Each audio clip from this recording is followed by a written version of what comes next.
Earlier this year, we reported that the Trudeau Liberals were going ahead with a draconian demand stating that any group applying for a grant via the Canada Summer Jobs Program would have to sign a pledge stating they support liberal values, including abortion.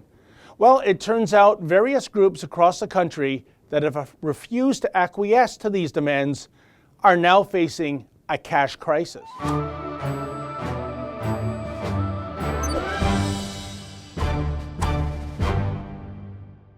Incredibly, the Liberals have managed to do the improbable. They've actually politicized the summertime job. And in the process, they're penalizing those charitable groups that happen to subscribe to a different value set. So much for diversity is our strength, I suppose. In fact, a recent story in the National Post reveals that after being defunded for refusing to agree with the Liberals' so-called core mandate values, millions of dollars are being forfeited due to exclusion from the Canada Summer Jobs Program. As a result, some organizations are preparing urgent fundraising campaigns. For example, the Post story notes that for the Catholic Archdiocese of Toronto alone, the impact on their nearly 30 parishes and charities totals $1.1 million in grant applications. This is all due to the Liberals effectively changing the rules of the game in the bottom of the ninth inning, which is to say, in a case of over-the-top virtue signaling, the Liberals have demanded that any group applying for a grant under the Canada Summer Jobs Program must sign a pledge agreeing to subscribe to all of the values this particular Liberal government embraces. And if a group has a differing opinion, well, guess what? To paraphrase the soup Nazi from Seinfeld, this Liberal government will simply proclaim, no grant money for you.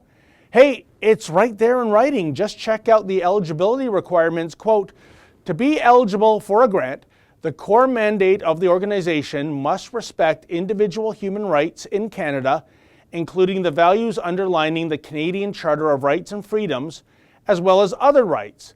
These include reproductive rights and the right to be free from discrimination on the basis of sex, religion, race, national or ethnic origin, color, mental or physical disability, sexual orientation, or gender identity or expression, end quote. The most contentious issue is the proviso regarding reproductive rights. Simply put, the Liberals want all hiring organizations to pledge that they are pro-choice. If an organization isn't pro-abortion and doesn't sign the agreement, then it shall automatically be denied funding. So much for freedom of expression, so much for agreeing to disagree. Meanwhile, other groups are being cut off too, including various Youth for Christ chapters across Canada, the Toronto City Mission, which runs day camps in impoverished neighborhoods, and the Mill Bay Baptist Church on Vancouver Island, which used grant money last year to hire a First Nations student. And although one anti-abortion group did file a federal court challenge in January, there's been no indication to date that the Liberals will alter their position. Indeed, the House of Commons voted 207 to 93 earlier this week to defeat a Conservative motion amending the Summer Jobs Program with respect to abortion and transgenderism. So my hunch is that this battle will go all the way to the Supreme Court.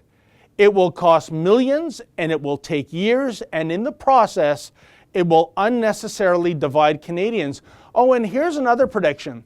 I'm betting that in the next federal election, the Liberals are going to paint the Conservatives as being against a woman's right to choose, and that they are transphobic based on that failed motion this week. But in the final analysis, this bully pulpit position taken by the Liberals simply makes no sense. After all, isn't such an edict unconstitutional to begin with?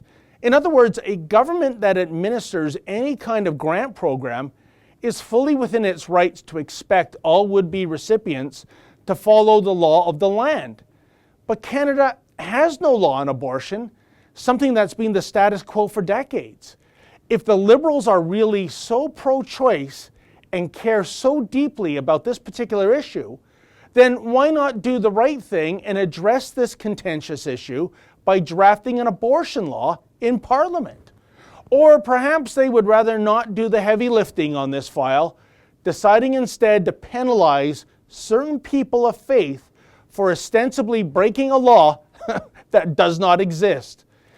That is both shameful and devious, or when it comes to the Trudeau Liberals, par for the course. For the Rebel.media, I'm David the Menzoid Menzies. Hey folks, the Rebel has a brand new app. Please download that app and take the Rebel with you wherever you go.